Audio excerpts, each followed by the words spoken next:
আমি আপেল পরে আমার বউরে খাওয়াবো। সব বানোয়াট, সব ভিত্তিহীন। কোন মরা বাবা, কোন চিন্তা বাবার ক্ষমতা নেই। অবৈধ কাজ ছাড়া বৈধ ভাবে আপনাকে সন্তান দিতে পারে। কোন বাবার কাছে গিয়ে যদি বৈধ ভাবে সন্তান কেউ নিয়ে আসতে পারে, এটা দাহা মিথ্যা কথা। হ্যাঁ, সন্তান যদি হয়েও থাকে বুঝবেন এটা অবৈধ ভাবে। ঠিক এই কথা বলে না কেন? এখন বহু ভান্ড বাবার দ্বারা ভান্ড সন্তান দুনিয়ায় আসছে না। আমি ইঙ্গিত দিলাম, সাবধান থাকবেন। তাহলে শিরকের পয়েন্ট বোঝাচ্ছিলাম যে আল্লাহ যেটা পারে ওটা অন্য কেউ পারে, বিশ্বাস করার নাম কি? আলা লাহুল খালকু ওয়াল আমরু, সৃষ্টিটার আইন চলবে তার। সুতরাং এই পৃথিবী সৃষ্টি করেছেন কে? আল্লাহ। এর প্রমাণ তো পেয়ে গেলে সূরা আরাফের 54 নম্বর আয়াতের মাঝের অংশে আছে, ইনিল হুকমু ইল্লা লিল্লাহ। সূরা ইউসুফ 40 নম্বর আয়াতের মাঝের অংশে আছে।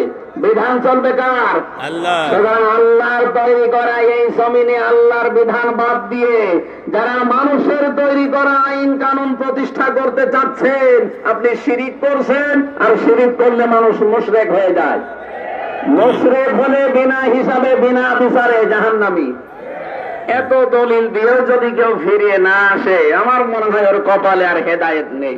ঠিক বলেন তো, এই দেশে এখন মুশরিক আছে কিনা? তাহলে আল্লাহ যেটা পারে ওইটা অন্য কেউ পারে না। ইয়াকুলুনা আল্লামা মিনাল আমরি মিন শাইইন কুল ইন্নাল আমরা কুল্লাহু লিল্লাহ।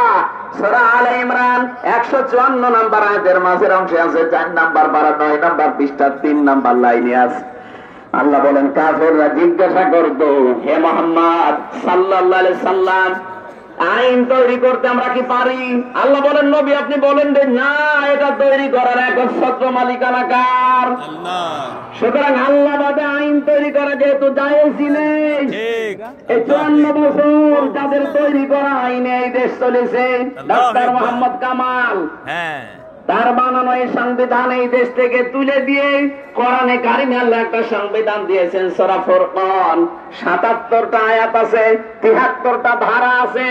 শুধু এই 73টা ধারা বাংলার সংবিধানে আপনি সংস্কার করে দেন, আল্লাহর কসম এই দেশ থেকে যত অন্যায় দেখছেন সব বন্ধ হয়ে যাবে। ঠিক স্যার ব্যাখ্যা করছিলেন ফিতনার যত ফিতনা আছে সব দূর হওয়া সম্ভব শুধু এই সংবিধানের দ্বারা।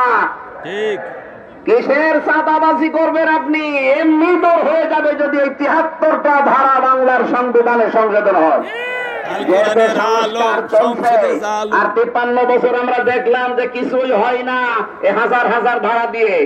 আমরা আহ্বান জানাচ্ছি 96% মুসলমানের এই দেশে এই 73টা ধারা সংবিধানে সংযোজন করা হোক।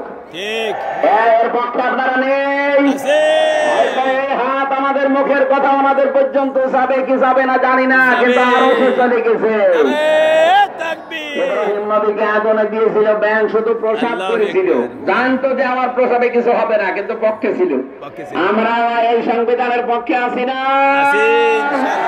হাত তাদের আছে, তুলে ধরেন, ক্যামেরায় ভিডিও হোক ফেরেশতাদের।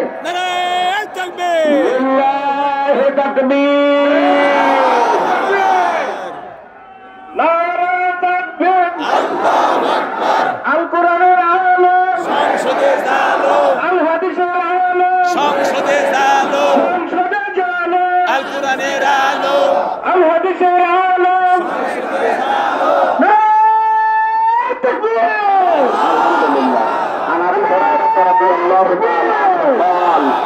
قال النبي صلى الله عليه وسلم من مات ولم يغزو ولم يحدث به نفسه مات على شعبة من النفاق। বিশ্ব নবীর সাহাবী হযরত আবু হুরায়রা বলেন, যে ব্যক্তি মরে গেল এমন অবস্থায় যে তার মনের ভেতরে আকাঙ্ক্ষা ছিল না যে আমি জিহাদ করব, দিন কায়েম করব, এই সিদ্ধান্ত এই আকাঙ্ক্ষা যদি কারো মনের ভেতরে না থাকে যে কোরআন বাংলাদেশের সংবিধান হোক, ও যদি মরে যায় ও মুনাফিক হয়ে মরে যাবে। সুতরাং আমরা মুনাফিকি থেকে বাঁচতে চাই না? চাই। আরো জোরে বলেন চাই। তাহলে আমার পয়েন্টে এসেছে, আল্লাহ পাক ছাড়া আইন যেহেতু কেউ বানাতে পারে না, সুতরাং আল্লাহর আইন বাদ দিয়ে মানুষের তৈরি করা আইন এই দেশে আমরা কায়েম হতে দেব না। বলেন দেব? চেষ্টা করে যাব আমরা মরণ পর্যন্ত। কায়েম হলে কোরআনের আয়াত ভালো, না হলে আমাদের কোনো লস নেই। আমাদের জীবনের শেষ দিন বেতন আছে জান্নাত। কথা বলেন না কেন? সুতরাং জীবনের শেষ দিন পর্যন্ত একটা কাজ করে যাওয়া লাগবে। 500 ফরজ আছে কোরআনের ভেতরে, এটা 1 নাম্বার ফরজ। আনাকিমুদ্দিন ওয়ালা তাতাফাররাকু ফি, দিন কায়েম করো, এ বিষয়ে কোনো ফতোয়াবাজি করবে না, কোন মতপার্থক্য এখানে চলবে না। সুতরাং যে যাইলে কাজ করছেন, তাবলীগ করেন, পীরগিরি করেন, জিহাদ করেন, যাই করেন, দায়িত্বে আপনার জীবনে এইটা নেওয়া লাগবে যে আমি এই দেশে আল্লাহর কোরআনের রাজ কায়েম দেখতে চাই। ঠিক এখানে চলবে না ইনশাআল্লাহ। আল কোরআনের আলো সংসদে জাগো। আমরা 2টা পয়েন্ট বললাম, কি আল্লাহ যেটা পারে ওইটা অন্য কেউ পারে, বিশ্বাস করার নাম শিরিক। শিরিক যে করে সে মুশরিক, আর মুশরিকের জায়গা ইন্নাহু মান ইউশরিক বিল্লাহ ফাকাদ হারামাল্লাহু আলাইহি জান্নাহ ওয়া মাওয়াহুন নার। যারা শিরিক করে তাদের জায়গা হচ্ছে জাহান্নাম, আর জান্নাত তাদের জন্য হারাম। সুতরাং আমরা কোন শিরিকে যেন না যাই।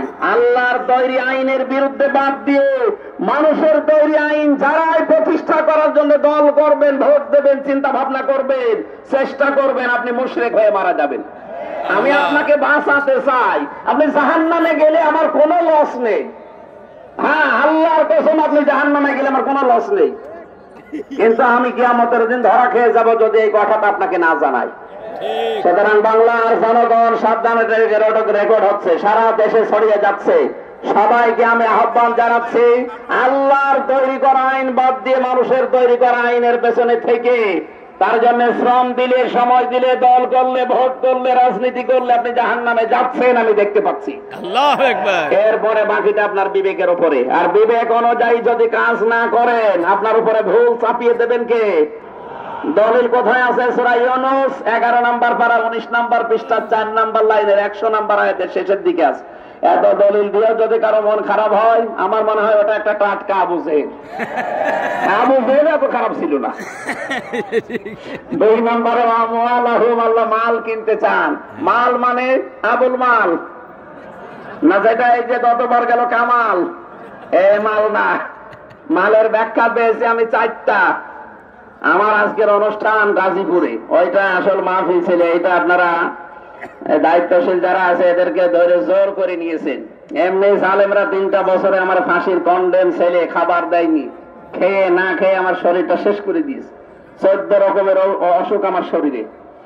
এরপরে রাত জাগা নিষেধ, ডাক্তাররা বারবার বলছে রাত 10টার ভেতরে ঘুমিয়ে পড়বেন, কিন্তু এখনই 9টা 10 বেজে গেছে। আমার মনে হয় এখন আর চালানো ঠিক হবে না। এই আয়াতে এখনো লক্ষ লক্ষ কথা আছে। আগামীতে আবার কোন জায়গায় আসলে আবার বলিয়েন, ওই মাহফিলে এখনো লক্ষাধিক মানুষ বসে আছে ভাই, ওখানে 9টায় ওঠার কথা, অলরেডি 9টা 10 বাজে।